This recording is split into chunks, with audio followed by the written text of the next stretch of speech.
Direto ao ponto. No quadro Direto ao Ponto, a participação da economista e vice-presidente do Conselho de Desenvolvimento do Vale do Taquari Codevate, a Cíntia Agostini. E o tema de hoje, o comportamento da indústria na retomada econômica. Bom dia, Cíntia, tudo bem? É um momento de muitas expectativas, né, Cíntia? Bom dia, Rita. Bom dia, Ricardo. Bom dia. E a todos os nossos ouvintes da Rádio Independente. É um prazer conversar com vocês hoje pelo Meet, né? Que a virtualização nos permite nessas condições também, e assim a gente consegue ter contato com o nosso ouvinte. E a Rita traz a perspectiva do que todos nós estamos sentindo, né? Muitas expectativas, e algumas delas, à medida que um mês não dá um resultado positivo, a gente acaba se frustrando. E tanto que o dado anunciado nesse último mês da nossa indústria, que foi a temática que eu optei por trazer para o nosso ouvinte hoje, é mais ou menos assim, a indústria recuou 0,7% em agosto comparado com julho. Tudo bem, mas isso é uma acomodação do mercado. A gente tem que olhar o que aconteceu ao longo desse ano, principalmente considerando tudo que nós estamos passando e passamos muito mais, para daí poder fazer uma avaliação melhor.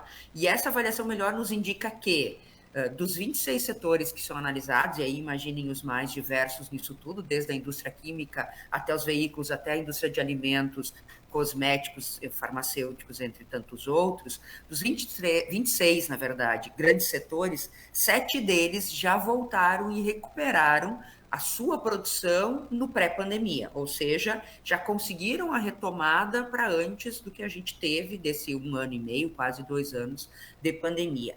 Nesse ano, a nossa indústria cresceu 9,2%. A nossa, eu digo, a indústria brasileira, né, de uma forma geral.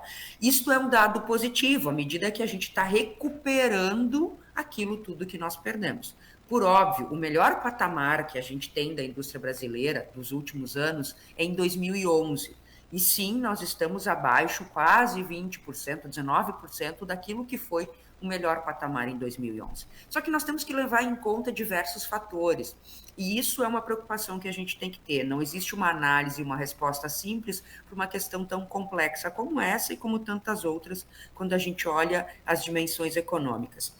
Nós somos um país integrado à dinâmica mundial, nós dependemos dela e também nós contribuímos com essa dinâmica mundial. Então, muito do que tem nos acontecido nesse momento depende sim do que está acontecendo no mundo. A gente tem visto, inclusive, outros países, Reino Unido, por exemplo, com desabastecimento de mercadoria, em função não só da pandemia, mas o que aconteceu com eles vinculados ao Brexit. Então, a gente vê que há necessidade de uma recomposição da oferta no mundo inteiro.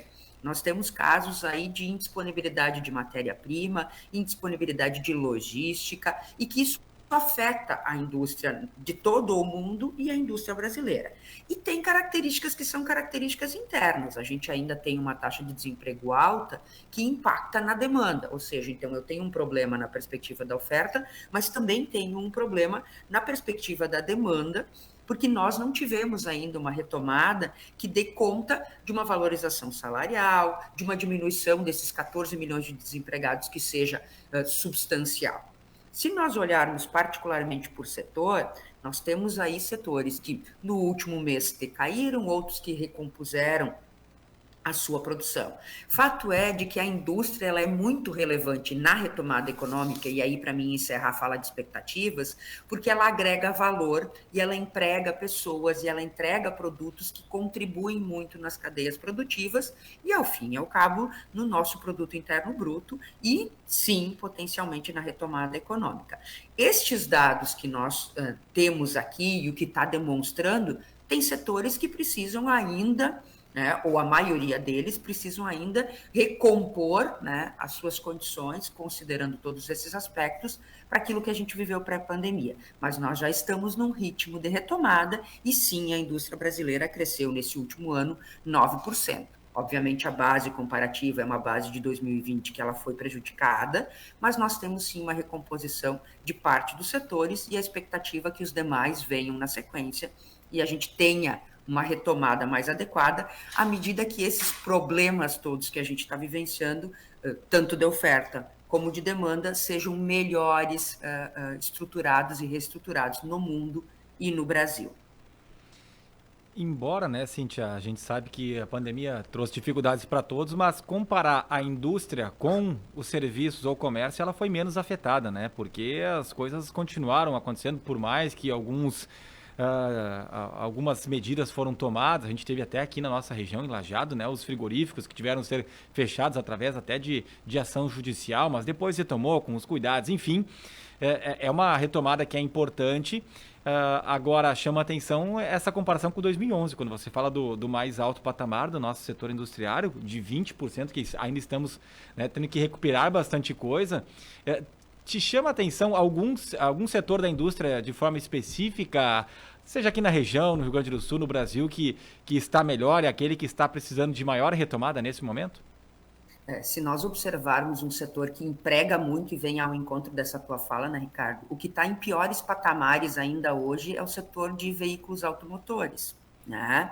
Porque ele depende de muitas cadeias produtivas e ele está com problema. Então, sim, tem empresas nossas de montadoras de veículos dando férias porque não consegue nem peça para montar veículo.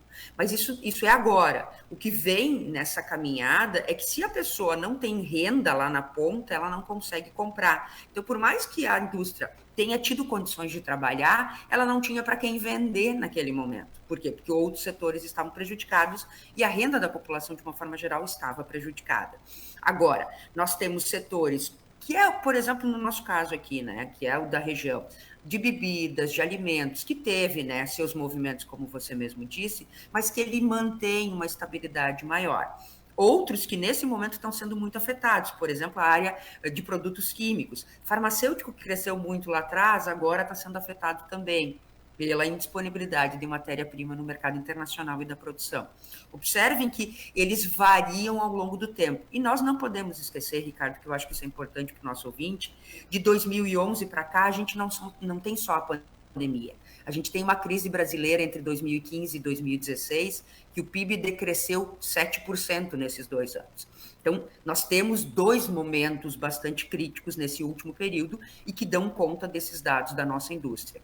De novo, reforçar aquilo que a gente sempre reforça, aquilo que são as dinâmicas da nossa região, da indústria muito voltada à produção do agro, ao alimento, são índices de necessidade. Então, a gente vê que sim, foram afetados, mas menos do que outros setores, como os que eu citava agora há pouco.